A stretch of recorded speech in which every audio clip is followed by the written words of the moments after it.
Welcome back everybody to your regularly scheduled Insane EU format. Just like with the last video, the Kobold one, I am playing on the Bitbucket version of the new update that came out on December 13th. Rest assured we will be getting into some new stuff today. But before we get started, you want to make sure you don't end up like this guy, so make sure to go ahead and subscribe, especially if you've been here for a while. And if you're new here, then let's introduce Anbennar. Hopefully you've played Europa Universalis 4, if not, things will be very confusing, and if you have, things will be only slightly less confusing. Anbennar is a fantasy total overhaul for Europa Universalis 4. It has all the trappings of a Dungeons & Dragons campaign set to a geopolitical simulator. Of course, this means it introduces a whole lot of fantasy races, of which we have already loosely covered dwarves, orcs, ogres, gnolls, recently kobolds for a second time, and many, many more. In my quest to make a video for all of these fantasy races,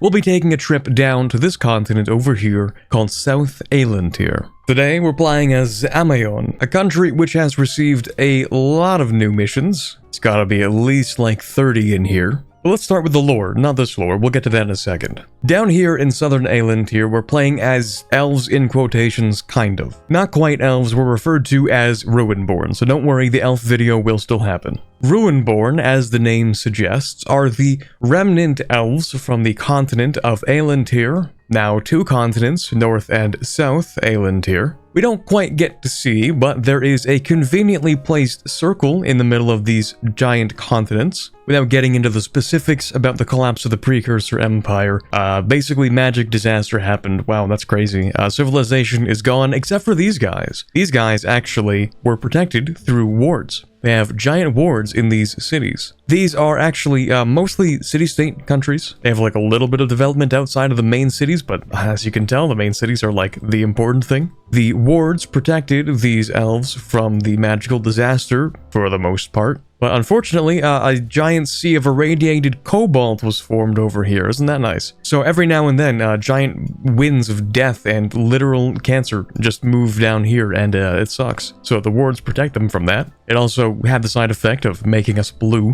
Anyway, these city-states managed to go ahead and start colonizing the stuff that was left over from the magical disaster. We are the result of one of those city-states that went ahead and started conquering its own stuff. Why? Well, we have a really cool guy. His name is Kailakis Lascaris, the Conqueror. And as the name suggests, he did a little bit of conquering. So now we own this stuff down here. We also have a subject over here. And since he's still in charge, we have a couple of things we want to do. Before we talk about the more immediately relevant lore, let's talk about Ruinborns, because we do have a different playstyle for each of the fantasy races, depending on the things you get. So for us Ruinborns, we gain domestic trade power, reform progress growth, same religion advisor cost reduction, and minimum autonomy in territories reduction, which is actually very strong. As a consequence, we have reduced improved relations and reduced institution spread. As for our military, we take significantly less attrition and less shock damage received, +1 land leader maneuver, but as a consequence, we are not so great with the navy, having fewer sailors and more morale damage when we lose a ship, and our reinforced speed is quite a bit worse. We also have our own unique religion, the Kaonist religion. Although not really much of a religion, the Kaoni people are not really focused on deities and instead prefer philosophical and ideological traditions. In fact, it denotes specifically that it is a uniquely atheist doctrine lacking in any kind of spirituality. Instead, Kaonists place their faith in their elected leaders to defend them and lead them into the future. The mechanics are a little bit specific, so I'll bring them up when they become relevant. But for now, let's talk more about Lascaris, because this guy is kind of interesting. This event details an entry in Lascaris' journal. While on campaign in this subcontinent known as Tachend, Lorascus learned of the exact age and cause of his death, which to him indicates that he's going to survive everything else, practically giving him immortality until that time. Will that actually be the case? We'll find out. But Lascaris is obsessed with the idea of conquering the city of Nanru Nakar, which would be this city over here. And so, to make that happen, we gain quite a few things. 15% army professionalism off the bat, 15 loyalty for the nobility, a loss of 30 Republican tradition because this guy is pretty much much running the show by himself for life. We gain a general, an advisor, a lot of manpower, quite a few claims, much more power leaning towards the monarchist faction within our country, and until 1461, which is when he's presumably going to die, we get monthly war exhaustion reduction, aggressive expansion reduction, army tradition from battles increase, and admin efficiency. And finally, the increased levies privilege cannot be revoked while that modifier lasts. Lascaris is expected to die at the age of 61, but no sooner. I hope you got all that lore because it will be on the test. Now, let's get started. The situation here is a bit tenuous. We're not exactly the strongest country, but we do have the feudalism institution. Notably, these guys do not, which means we should be able to tech up faster in the long run. We'll start off by seizing some territory, and we'll hand out all of the point privileges. Expansionist zealotry would be an amazing idea. Development of temples as well. For policy, we'll take repression. In Marchand picked up a few allies before the first month was over, so I figured I might as well build up a few troops. Those two allies might be the same tech as us, but we have Lascaris, so I don't think it matters that much. We did take quite a few casualties on that one, but it's not the worst battle I've ever had. Plus 10% additional infantry combat ability might not be a problem at all. Good stack wipe on that army. Hopefully we can just step on the capital, force them to leave immediately. We have no use for you right now. Having sieged the enemy completely, we have ourselves a bit of a predicament because I'm pretty sure this is kind of bugged. Also, it seems on the version that I'm playing, which is still technically kind of early access, the mission descriptions are not all there. Some of them are, but not all of them. So unfortunately, we don't have the lore for this mission right now. But when we complete it, we get 100 crowns and 2,200 manpower. And since Lascaris is still alive, we get an event. Lascaris owned the Chendians epic style. Others now submit. Got him. Very cool. Now, the problem with this event is that I think it is turbo bugged. Because one, we will get a white piece with this dude who is not the main war guy, but it actually does a white piece for everybody, which is not that great. Secondly, it's supposed to give land over to these subjects, and I don't think it does that, so I will try to remember which stuff needs to go to who. But to make sure this peace deal actually works the way that it is supposed to, I will keep this mission up, and while I am technically not supposed to be allowed to take the money in this peace deal, as a consequence of it being slightly bugged, I'm gonna do it anyway. And then for these guys, we actually are supposed to fully conquer them, so I will do that. Yeah, slight coalition, not a big deal. Then we'll press this button, turns this guy into a subject and this guy into a subject, but it didn't give them the correct territory, so I will now go ahead and do that. Okay, I think that's the way things are supposed to be done here, with my subjects owning the stuff over here, this province going to this guy over here, and then myself taking the rest over in this direction. We do need to improve relations with our subject because we intend to give them a little bit of land. My subject is actually supposed to be given some of this land down here. Fortunately, we don't have too much aggressive expansion. We're kind of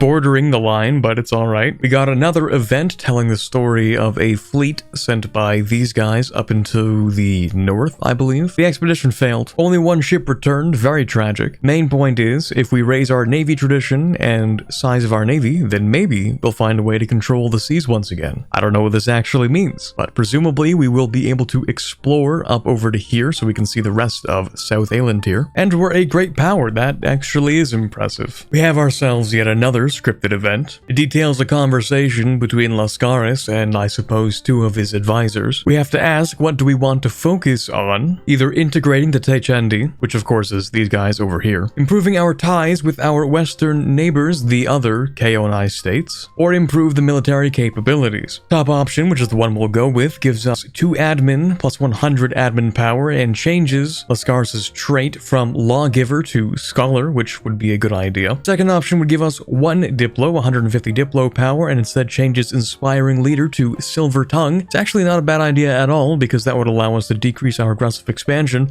Although remember, Lascaris is going to die in 13 years, so that does not give us a lot of room for aggressive expansion decay. Or thirdly, we just get a stability and 150 military power. I would personally prefer this because it gives us a lot of admin, allowing us to pour things a lot faster, also turn them into states, which is a good idea. And scholar is of course great because we can take the next Miltech a little bit earlier. We've gone ahead and improved relations with our subject over here. Unfortunately, we still don't have lore for this, but it's okay. I handed these 2 provinces off to them because that was a prerequisite for a bonus where we gain a core on those two provinces, and also they lose 10 years of separatism. We will change the religion of our subject. We'll also gain another core and a little bit of development in this capital. We've also finished another mission, the Calm Before the Storm. Again, no lore for this one right now. We get claims on a couple of regions, national tax, manpower recovery speed for 20 years, and since Lascaris is still alive, we get 10 years of siege ability, assault fort cost modifier, and assault fort ability. Now it's time for us to conquer. Okay, so technically I had to wait at least a little bit, because I do have a truce with all the people that I have to conquer. Also, I should probably try to see some land back, so let's summon the diet, see if I can do anything easy for the adventurers or the mages. It's not looking that easy.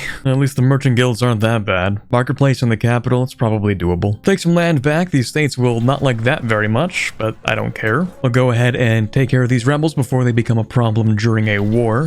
I've decided we'll go after these guys in the south. I will not co-belligerent anybody. I really just want those two provinces. We have another event about Lascaris' journal, lamenting the fact that while he himself cannot die, those who fought for him are not the same. And so we get war exhaustion. Nice. We don't want too much from these guys. In fact, I don't even want the war eps. I literally just want money, so if need be, I can come back and take this stuff in 1458. We should be twice as effective assaulting a fort. Yeah, we lost like maybe 700 people tops. Not too bad, really. Oh, and I forgot to mention we have our own unique government reform, the Ameion Republic. We are the only Kaoni to play around with the idea of a monarchy. The rest really don't even like the idea. And so we gain maximum absolutism, random candidate bonus +2, and a little bit more nobility influence. That's also where this comes from. Kind of looks like the Dutch Republic mechanics, but I don't think it's like that at all, actually. The more we lean towards monarchy, the less Republican tradition we gain, of course. We also get more maximum absolutism, and the length of the election term increases dramatically. But anyway, we have a new reform. Because we're not going to have an election until the guy dies, I think we might as well go ahead with the national manpower modifier. Anyway, we can sign a peace with this dude up here. We also don't want to fully annex them. I don't care about their truce in the slightest, so we'll just go ahead and get a full peace deal. Let's see if we can steal any ships real quick. There you go. And we'll peace out with this guy. It is not the greatest idea, considering Larankar, but I don't think it's that big of a deal. They are very aggressive towards their own neighbors, and so most countries will probably be either preoccupied with me or Larankar, since we are rivaling warlords, really. So we'll go ahead and take it. Next, without literally any delay, we should declare war on this guy, since there's a decent chance they might join a coalition, and that would be a huge problem for us. The coalition is falling apart nearly as quickly as it began. Some countries are off fighting wars, and they can't really afford to care about me that much, which is good to see. In this event, we have to decide whether Lascaris is going to respect the local religion in Teichend. We have an interesting dilemma here because Lascaris himself, you know, on paper follows the philosophy of the Kaoni. That being one where they don't really care that much about deities. Creates a bit of a contradiction for Lascaris himself because Lascaris knows when he's going to die. And so presumably, Lascaris has at least some reason to maybe believe in some of the gods. But as far as his policy towards the people in Teichend, we get to pick between either having more missionary strength against them and reducing missionary maintenance cost, or tolerating them, which gives tolerance to true faith reduction, but gives tolerance of heathens +4, and makes the philosophers rather upset. Hopefully this doesn't really lead to anything else, because it does say, well, what do you think the gods will think of you destroying the temples? Maybe this means they will, you know, change his prophecy, which could be bad, who knows. But assuming it doesn't do that, I think the top option is probably the better one, just because the +4 tolerance of heathens is not really going to prevent rebellions from happening. I think we're going to have to fight all of the rebels here anyway, so we might as well get them to a point in the long run where they will not revolt. We might as well go ahead and see if we can grab a few more ships from these guys. I guess not, unfortunately, but we can go ahead and grab war reps, money. I actually don't care about your alliance because you will not have that soon, so we'll grab this instead for more prestige. Let me just make sure I go ahead and hand out a few things to the adventurers. Looks like it's gonna be a pretty bad coalition, actually. It might involve everybody here. Very cool. Before this whole thing really starts to pick up, I think it would be a good idea for us to immediately declare another war, if you can believe it. We're gonna declare war on this guy to try and take these 4 provinces. That'll be the last few that we need for this mission. Yeah, the big problem is, of course, Larankar joining, but we do have Miltech 4. We're about to pick up Miltech 5, actually. So hopefully they get a little bit scared, who knows. Really wouldn't like to fight a coalition war right now. We were unfortunately only able to pick up 2 provinces rather than the 4 we needed. So I guess it's a good thing we still have a truce with this guy that will last until 1458. It's a shame though, I was hoping to just have this in the back pocket. Oh, well that's very unusual. I see. Okay, so now we're at war with these guys independently. Actually, this is perfect. Like, they just did a truce break for me. I really couldn't have asked for anything better. If everyone in this region is going to hate me, I might as well take everything. Oh, hold on a second. That's crazy. Larankar just left the coalition? I mean, they declared a war. They are very aggressive, but to leave a coalition, like this coalition right now, the way things are looking. Okay, buddy. Sure. Also go ahead and grab the next Miltech, even giving us more innovativeness. Sure, we do need the Renaissance, but we'll get around to it. As always, a good time to test out our assault ability. We lost, I think, maybe 300 people. I should also go ahead and start handing out the land rights, because I am quickly running out of governing capacity. There's no need to finish this war right now, since we've established Larankar is too cowardly to join a coalition against us, and I do need a bit more admin before I can core again. Oh, maybe there will be a coalition. Who knows? In any case, we have finished coring that other stuff, so I wouldn't mind actually going ahead and finishing the war finally. Although I was hoping these guys would try to take something, but they have less than 10 war score, so they can't. Now we can upgrade ourselves to a kingdom. We can go ahead and sell some titles. Wait 1 second to see how much crown land we get. We'll see some land back as well. Go ahead and core the stuff that won't be too expensive. Now, for this mission here, we do kind of want to start it now while Larankar is not in a coalition, because if they are, they will drag their coalition into the war, and that would suck, because this is going to be another war. Larankar, in fact, will attack us. So let me start actually by popping a few rebels. Oh, right, of course, I forgot. Since we annexed the Overlord, and this is a subject, we immediately took them as a subject. For some reason, that didn't continue the war. I don't know why, but yeah, they're never going to like us. I will probably release them at some point. Coalition does appear to be building, so let's maybe go ahead and just pop the mission right now. We do have some lore this time, actually. When the Scars led us onto the shores of Teichend, many resisted us and were all defeated by our forces. While our victory was great, all of these states still stand to fight another day, and it is only a matter of time before they join together again in an attempt to drive us out. We must prepare faster than they can and push our advantage while we still hold it. Forgot to mention, we also get global settler increase and colony cost reduction. We also get a claim on the city that Lascaris really wants to take. I was really expecting like a huge monologue for the War of Two Heroes. That's crazy. Okay, hold on. Before we pop that, let me go ahead and just provoke these guys. I'll actually give ourselves just 1 month tick, and then you can go ahead and declare war, have fun. Also, by the way, we have unique units. I don't think I've seen this before, where they are actually better than the units we currently could have. We have 4 pips instead of 3 pips. That's kind of cool. The coalition is beginning to properly form. They see us as a very weak, overextended empire. They're wrong, but they don't know that. And of course, we're at war with Larankar, which further cements that in their head. Interesting thing about Larankar is that they are supposed to be the other main character in this region for now. And by character, I mean literally, Arankar the Defiant is the other hero in the War of Heroes. It also fits in pretty nicely with their hero worship theme. Oh, right, we do have a lot of money. I guess at this point we probably should actually start colonizing. Probably a good idea. And Urvand falls. Lascaris takes a survey of the enemy defenses after they march into the city, and he can either decide that his siege methods were fine, giving us army tradition, or could use improvement, giving us army professionalism. And I think I do prefer the professionalism. That's both forts having fallen now, and the coalition is possibly starting to dissolve itself once more. Finally, time for a battle between these two heroes, although we know how this is going to end. Complete annihilation. The coalition took note of that loss and now is starting to dissolve itself. Oh boy, losing its stability at a time like this is really bad, man. I'd really prefer if I didn't have either of these things, but if I had to pick, of course we'd take the siege ability, right? Just gonna be 5 billion admin to get that stability back. That's cool. And so Arankar has been vanquished. We finished the collision of destiny by fully occupying the capital region and getting at least 80% war score. Fortunately, it does not just end the war, which is good, but it does give us 500 crowns, 25 power projection. Erankar dies, and since Lascaris is still alive for the next 3 years, we will gain years of separatism -5 and 10% morale of armies for the next 100 years. The lore details how Lascaris always knew that we would have to eventually fight Lascaris, since we both had the same ambition of conquering all of Teichend. I did also go ahead and spawn the Renaissance in my capital. Not sure if I was supposed to do that, but I kind of felt like it.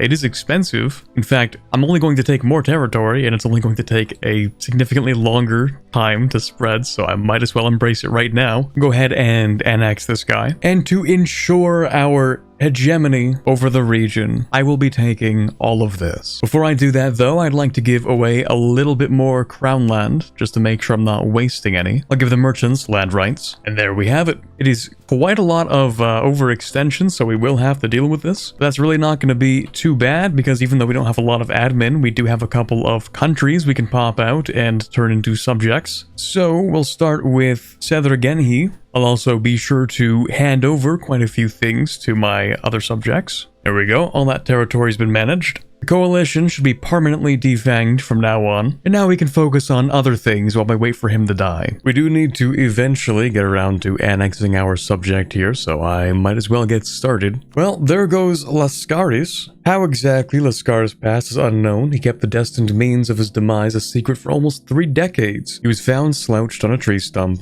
as though he was meditating upon it. So passes the conqueror who put Ameion on the map. So we get another 10 years of reduced core creation cost. We have a new ruler who is a 445 and strict, so not too bad, although they are 55 years old, so I don't expect they're going to last the entire duration of their term. And in fact, never mind, we get a different ruler at the age of 56. Same guy, but he just has fewer stats. Okay, or maybe nothing happens. Okay, weird. So the governor mechanic, this has to do with our religion. We have these organizations which are technically not actual organizations, they are philosophies, I believe. And so the cool thing about this is that these can be replaced every time a ruler dies. That's why it's really recommended to play a Chaonist Republic, because it means you can replace these every time your ruler gets replaced. You also get to choose which things are kept and which things are replaced. But since we don't have anything, it doesn't really matter. We can just press like replace them all. It literally doesn't do anything. Oh, well, that's interesting. Apparently it is free to establish these, and I just didn't even realize. It means that actually, if we wanted to, and we might, we could decide to go ahead and just put local missionary strength in all of these areas that need to be converted. Seems to be the most effective for us right now. And for the other ones, I guess we can go with, honestly, we do need money the most. Let's go with the tax one. I think it is so irrelevant that it doesn't even really matter, but I guess we will reduce the length of election terms. Sure. There we go, that wasn't too bad. This is not just a small event, this is pretty big. Lascaris' son-in-law believed Lascaris to be divine and hoped that one day Lascaris' descendants would rule from Nanru Nakar, a great empire, synthesis of Teichendi and Kaonai culture. And he is taking the gamble. It turns out it's kind of working as well. So there are 2 options, but only really one option because the other one is, I guess, not fully complete yet. The top one is we stop Lycos. The current ruler dies no matter what. He's already been assassinated. Instead, we will get Irenthines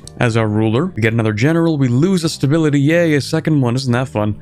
We get a few pretender rebels. Cool. The second option is actually we change tags completely and get new missions, but actually, as you can see in red here, this tag currently has no content. So obviously, we're not going to take the bottom option. We do want to have content. So we'll go for the top one, as unfortunate as it is. We'll have to raise the army and the forts. Not sure what triggered this. It is pretty interesting to read. Remember earlier there was some mention of, like, I think increasing navy tradition, but I don't think I really did it that much, so I don't know why I got this. Anyway, we do get 20 prestige, and we're allowed to build a particular kind of ship. Let me go ahead and spend that prestige. These galleys have 250% naval maintenance each, or plus 250% actually, so that's 350%. Double the cannons, double the hull size, and plus 1 ship engagement width. Okay, that last part is actually bad. I don't know why it's green, because it's actually a negative modifier, but anyway. That is interesting. We can have 5% of our naval force limit. Well, they're pretty good as far as ships go. It's super important, plus I can get a little bit of innovativeness. Oh, it would be perfect to grab a stability, but man, I kind of wish I could have had that a little bit later, because I would love to bump myself up to 2 stability, but it is what it is. Might as well bump it up once and then grab that stability just so I can start getting a bit of prosperity in some states. For the first time ever, we can actually sell titles and take land back. Hey look, now we can finally take Tech 4. It only took like 25 years. Now we can actually start building churches, or schools, I guess. And another free stability. Okay, I guess the game is apologizing now. So, funny thing about this mission, turns out it's actually supposed to give you quite a bit of the Renaissance in the capital. So, I actually wasn't going to mention that part, but I figured if I was going to finish the mission, I would have to bring it up eventually. That's twice in a row now that I have developed the Renaissance when I actually didn't need to, so good job me. Anyway, no lore for this mission, and since that was going to be the reward, now we actually get nothing. But don't worry, because we have finished another mission, which unfortunately we also don't have lore for right now, but there probably will be for you when you play it. Since we have integrated our subject over here, we finish this off. Paper gets produced in this province over here. It also gets increased tax, reduced province governing cost, and local unrest reduction. We also get a missionary and missionary strength for 25 years. That's pretty helpful. And finally, we finished off this mission as well. Unfortunately, no lore for us at the moment, but this was from doing a bunch of conversions over in this region over here. This province also receives local manpower and reduction in autonomy each month. It says the above modifier will be applied to any province which meets the requirements of this mission and those which meet it in the future. Those requirements being that the culture group is Teichen the Ruinborn, it is in the Teichen super region, and the religion is Taoist. So that means that the entire area over here should eventually fit the bill. We do also get a permaclaim on one of these regions, that being the region that I completely own. Okay, interesting. Now that we've done as much as we can on this side of the tree, I figured it would be a good idea to start going down the left path, starting with the Eshat League. So a little more history about this region. These city-states over here, of course, were founded by the city-states in quotes living on this side of this island. Apparently there was overpopulation in the cities, so they said, well, let's go and found colonies, but these colonies are more like independent entities which kind of have sponsors in a way. Recently one of the sponsors collapsed, which left Amgremos with nothing. And between us is Daeon, who does have a sponsor or whatever they're called, but we think we should change that because it would be nicer if they were aligned with us. So we're gonna help them declare independence. Yippee! If you want to read it yourself, here you go. It's just against these two guys. It's not really that difficult. In fact, I could probably just send my navy over. Let me do that. In the army, of course, we can just go down and siege these guys. Now, with Tech 5 for admin, I'm not really sure what I want, to be honest. There actually isn't a whole lot to conquer over here. I mean, of course, we will have to eventually get around to this over here. You know what? Plutocratic ideas have like a nice mix. I might actually go ahead and take them. Unless we have some kind of idea about going monarchy later. Even if we do, we get to keep the ideas. For the fourth reform, I don't usually go for this, but I guess I will expend temple rights, because we could use a little bit more money. That would be nice. This event doesn't seem to be too impactful, but it is kind of funny. The KO and I love a good debate. In fact, it's one of the foundations of their culture. Most do not like the debate as they're trying to buy or sell at the market, or trying to relax at the baths, or going about their daily life in public business. One philosopher, however, did not get this memo. One moment you're strolling to collect some papers from your business associate, the next you're being ambushed with questions about the nature of life and death or the role of magic in society, or whether you can call a chicken an elf. This is a Socrates reference, isn't it? Alright, well, I mean, 10% advisor costs. I mean, it kind of sucks, but it's not that bad. Reduction in philosopher and nobility loyalty. It's fine, whatever. It's just 5 years. Okay, your army's been wiped. I'm going home. And what is this? Accept them or accept them? What? I think I'd rather not, actually. Now we can catch up on both admin and Diplotech, and we can pretty much finish this off. And I feel like this was supposed to be something that would be like much faster. I was supposed to do it much earlier, but oh well, it is what it is. So we're basically going to subjugate these guys, but we're gonna try to be kind of nice about it. We'll see what happens. We meet with the chief, where he learns of the traditions of independence and past rebellion against slavery. It becomes clear to Erenthenes that they will not accept oppressive rule, so therefore, the key to establishing rule is for them to be treated as equals. I mean, if we turn them into a tributary state, we can always invade them later. We don't really need to turn them into a subject right now. And I'm interested to see what'll happen. Kind of weird that these guys are just not going for peace at this point. They definitely could go for like complete independence. They just kind of don't want it. Wondering if maybe the AI is brain dead because they're sitting here with 91% war score. They could take literally anything they wanted, but they're just not doing it. I didn't break the game again, did I? I don't think so. Let me just pass off everything I own to that guy, see what he does with it. Okay, I have no idea what the problem is. I'm just gonna see if maybe they are a bit broken.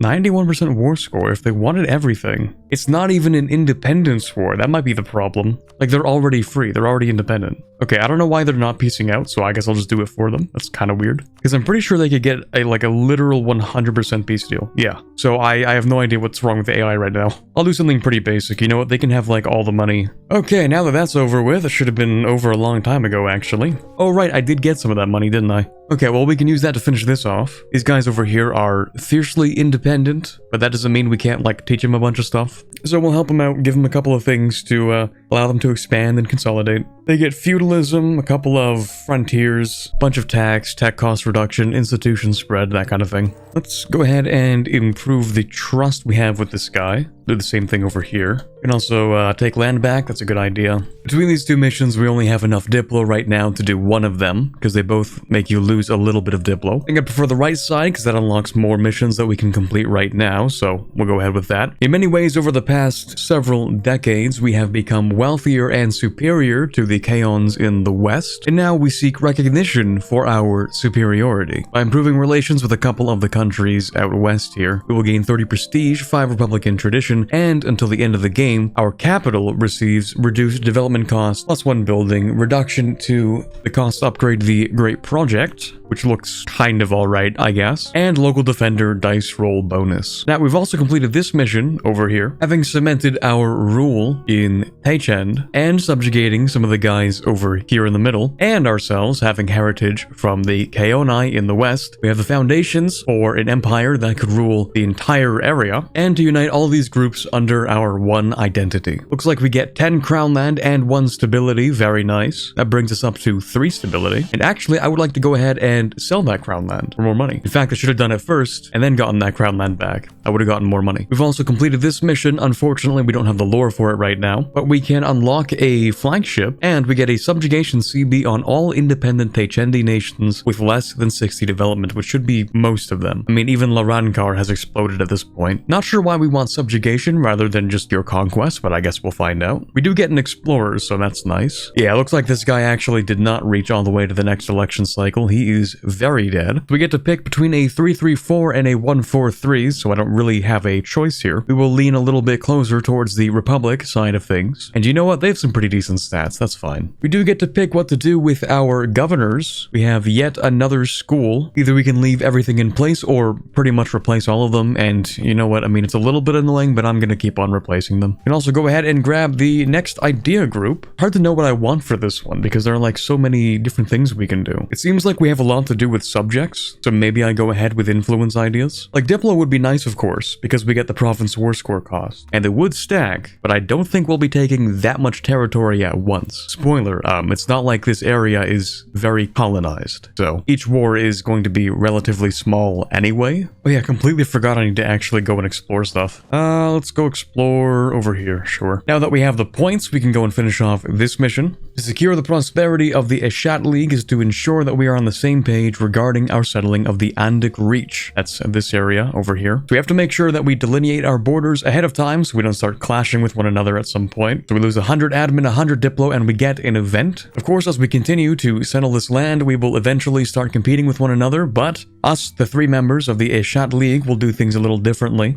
We'll set aside our differences so we can focus on the growth of our states and focus on natural borders to ensure that there will be very little room for future conflicts. So this means we gain 200 splendor, 5% settler chance, and 25 global settler increase. We also gain cores on certain areas, presumably meaning that we shouldn't colonize the other territory. At least hopefully the AI will not make that mistake. We'll see. Oh, speaking of which, we obviously want higher developed colonies. Yeah, that makes sense. We've gone ahead and finished another mission actually because they have enough trust in us. Our friends in the Eshat League are useful to have as allies, but of course they didn't have less militaris, so they don't have the military standards that we do. We're going to go ahead and help them with that. Everybody gets yearly army professionalism and reduced military technology cost for 25 years. Now, we have technically also finished off this mission, which we don't have the lore for, but whatever. The thing is, I didn't read this ahead of time. It would make Rakabutai a march. I kind of don't want to do that since I'm already at 90% integration. So we're just going to go ahead and annex them, then finish that off. Hey, buddy, can I have that back? Thanks, man. I appreciate that. Safe to say, it would be pretty easy for us to go ahead and just start subjugating large swaths of this territory, so we might as well go ahead and do that. I think we'll start with these guys. They don't like us, but it's fine. They have like decent sized territory. Plus, I do need these provinces, and I'll just hand them over to this guy. There we go. Full integration of our subject over here. Oh, well, that kind of sucks. You either need to have both of them as a subject or neither of them. I was hoping maybe you could have some kind of combination if you didn't want to have one as a march and maybe just inherit the other automatically, but nope, I guess we don't get to do that. Anyway, for this guy, we will break their one alliance that will still exist after the war, get a short truce because I don't really care that much. With the enemy fully sieged, actually, you know what? I'll give this away to my subject. You can have that. Turn you into a vassal, full money, claims are fine. Okay, cool. Yeah, they're not going to like us very much. That makes sense. But we are at peace now, and so we can finish off this mission over here since we have explored pretty thoroughly out east. Oh, okay, so we're going to establish penal colonies. That's great. We love those. So we're going to lose 300 crowns. We'll get an event, and for 25 years, we will get reduced stability cost, minus 2 years of separatism, and reduced liberty desire in same continent subject. So the Techendi that refuse to acknowledge our rule will be sent to start a colony on, I guess, one of these islands, presumably the large one. Civilization of exiles. Not even primal tribes wander the trees and cliffs on this landmass. Truly uninhabited, okay. A containment zone for their barbarity, man. Alright, well, good luck, guys. Hope that works out. Let's go ahead and seize some land. Oh, interesting. Looks like a unique event for us. We can get ourselves a 75% cheaper statesman and 50 government reform progress in exchange for a stability, which wouldn't be ideal, but it's not too bad.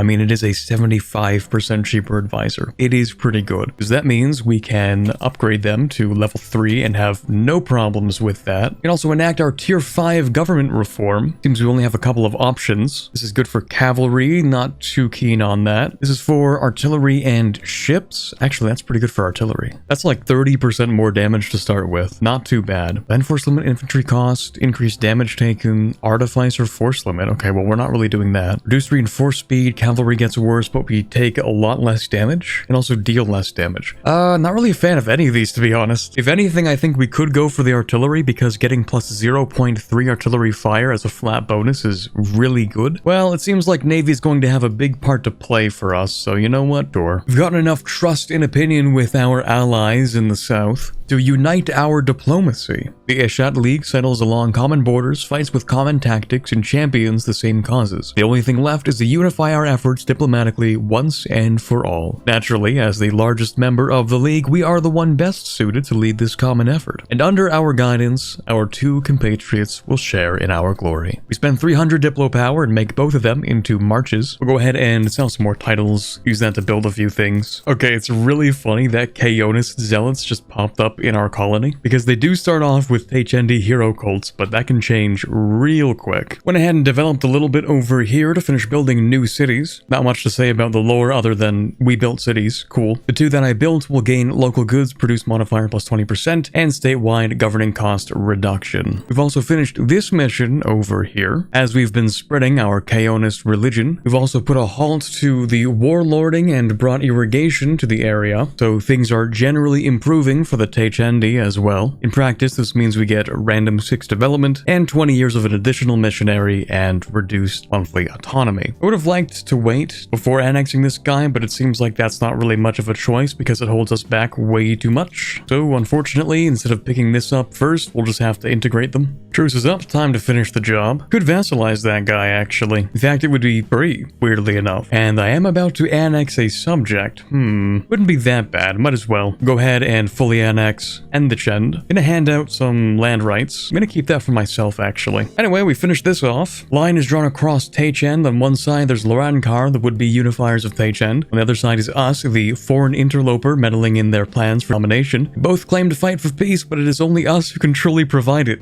What are the chances I play Lorankar and it has the exact same text on the other side?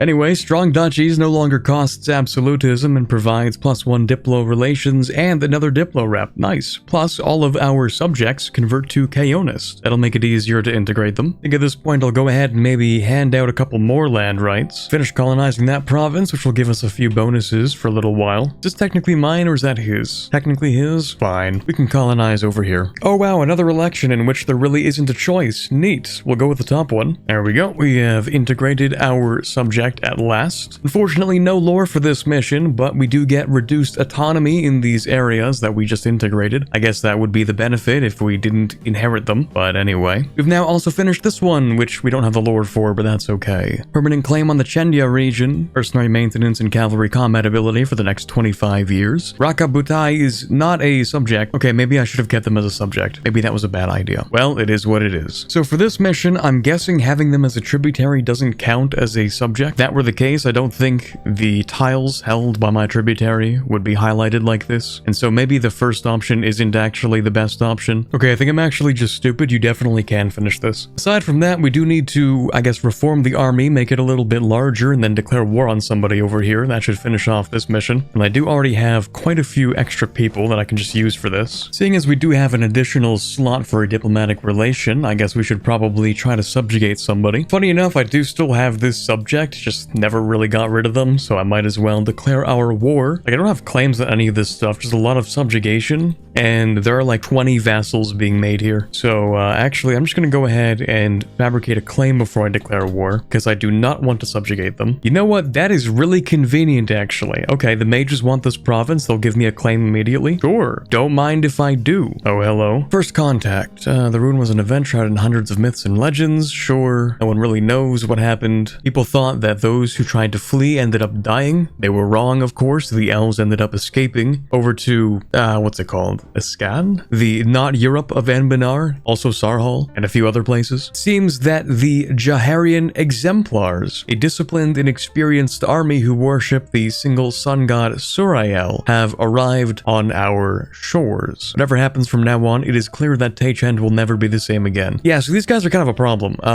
They will try to fight us at some point, probably. They're kind of like crusaders, almost. They are a theocratic new sun cult country, very militarized, very much wants to establish like a very large empire in here. So we will have to deal with them eventually, but for now, we don't have to pay too much attention. Okay, we have our claim, might as well go to war. Still just a bit of placeholder text in here for now, but we get a permanent claim on the Teichen subcontinent, finally. We get an event finishing Lascaris' ambition, and for 20 years we gain more missionary strength, admin efficiency, and harsh treatment cost reduction. Cool. Kalindis Lascaris, a descendant of Lascaris the Conqueror, has emerged as a formidable commander of the Ameioni forces, and professes his eagerness to complete what his ancestor has started in these lands. A 5445 general, a truce with somebody. What?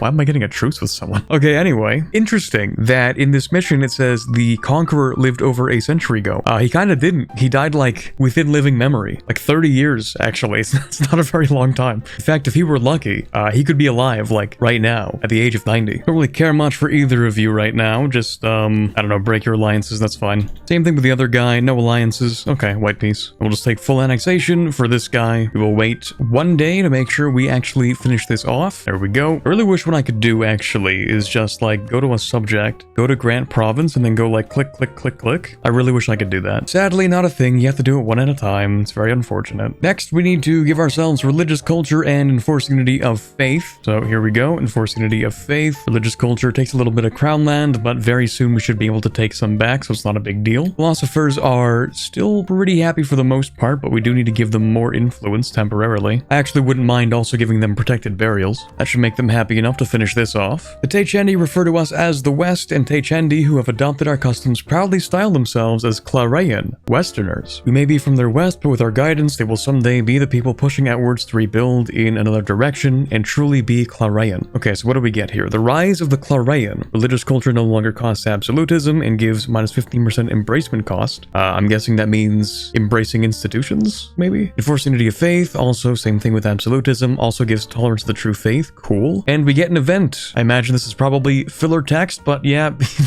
Oh my god. Yeah, basically we do a lot of something. Kaonization, a whole new mechanic. Whenever a province in these areas is converted, it will attempt kaonization, giving a 25% chance for the province to immediately convert to either Clarayan or Astolben. The chance is doubled if the province has at least 20 development, and or 1.33 times higher if religious ideas have been completed. Oh, I see. Maybe I should take religious ideas. Anyway, we get a modifier for 100 years mandated kaonization, plus 1 missionary, plus 3% missionary strength, and -5 max promoted cultures. Oh, we're doing assimilation, it seems. So what did that do? It converted quite a few provinces, especially over here to Astolben. Some over here are Clarayan. They're part of our culture group, so yes, it seems it is an attempt to assimilate. Interesting. Absolutely absurd missionary strength, by the way. Yeah, that's crazy. What's next? Gotta invade these places, gotta own that one city. Sure, that makes sense. Okay, at this point, I think what we're looking at is just like complete annexation. We'll just finish our job here. These two countries are only allied to one another, so I will do a co-belligerent. Oh, that's awkward. Kind of wanted to annex this guy, but now he's trying to fight for his independence, which means we got a truce with them. That's one way to avoid being annexed, I guess. Okay, that's everything occupied. I'll just go ahead and take it all. It's actually really cheap to just core it.